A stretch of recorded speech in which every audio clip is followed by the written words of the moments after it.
Joan, dime una cosa. ¿Qué hubiera pasado si Da Vinci hubiera tenido un iPad en la mano? Buena pregunta, Guillem. Buena pregunta. Talento y tecnología, me gusta, ¿eh?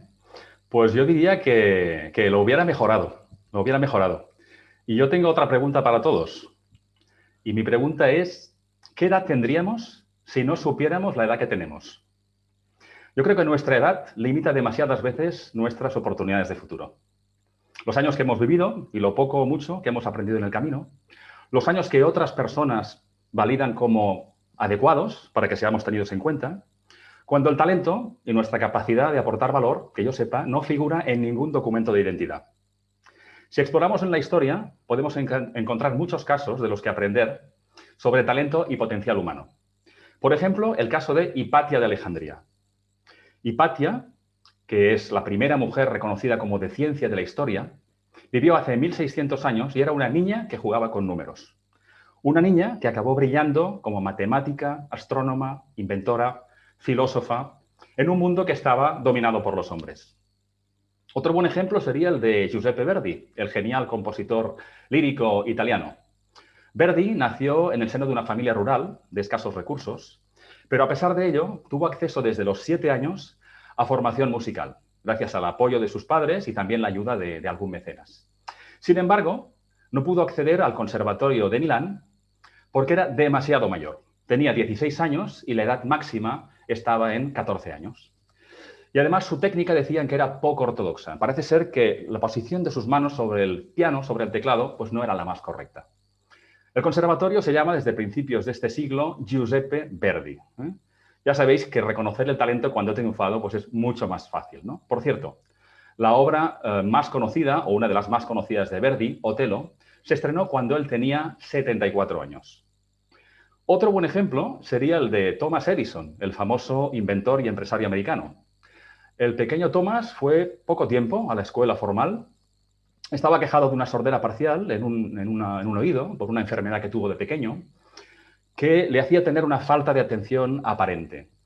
Y un momento clave en su vida, o al menos uno de ellos, fue cuando un profesor con un gran ojo clínico para el talento envió al pequeño Thomas a su casa con una carta para su madre que decía que era realmente un estudiante nefasto y que no valía mucho la pena invertir mucho tiempo en él porque realmente no tenía mucho futuro. Su madre obviamente no opinaba lo mismo y ella, que había trabajado de maestra en el pasado, tomó las riendas de la educación de su hijo y sentó las bases para que este aprendedor y emprendedor en serie acabara brillando y siendo un prolífico inventor al que se atribuyen más de 1.200 patentes. Entre las más conocidas, pues el fonógrafo o la bombilla.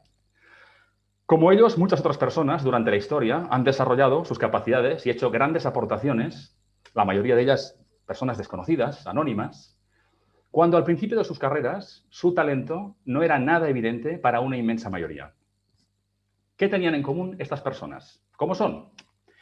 Pues son todas distintas y son únicas, como lo somos todos y cada uno de nosotros. Vivieron en distintas épocas, con distinto acceso al conocimiento, a los recursos, a la educación, a las oportunidades, pero tuvieron el acierto o la determinación, o ambas cosas al mismo tiempo, de reconocer y desarrollar su talento a tiempo.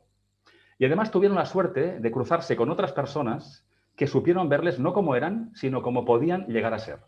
Padres, maestros, mentores, que se cruzan en nuestras vidas e influyen en positivo, confiando primero en nosotros y sabiendo ver aquello que nosotros mismos no somos capaces de ver aún.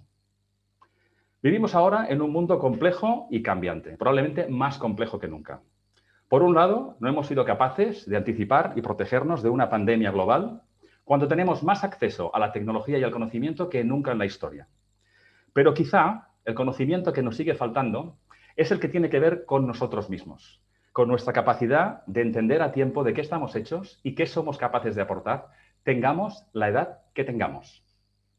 Y este camino de descubrimiento empieza cuando somos niños y damos nuestros primeros pasos en casa, en el colegio, descubriendo el mundo.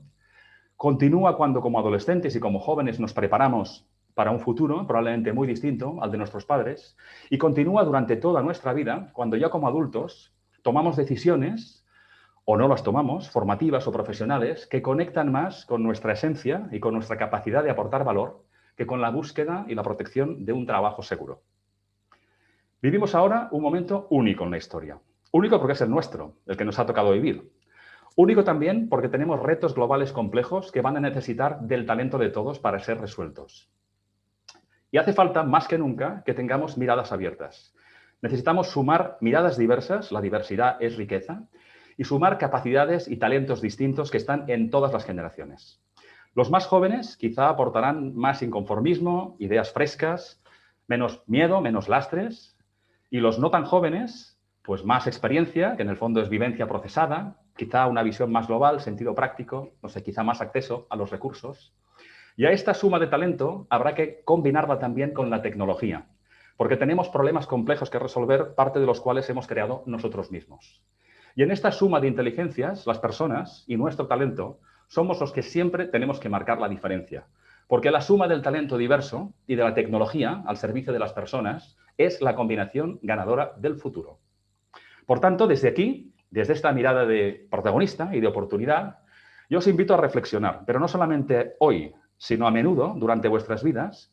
Primero, ¿qué futuro queremos? ¿Qué futuro personal y qué futuro colectivo? Porque estarán siempre conectados y porque además tenemos más capacidad de incidir en ese futuro de lo que pensamos.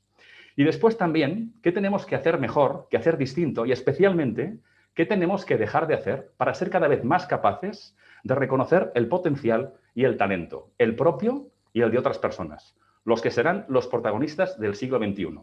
Porque ese talento es el que cuando brilla hace que todo el mundo olvide la edad que tenemos. Muchas gracias.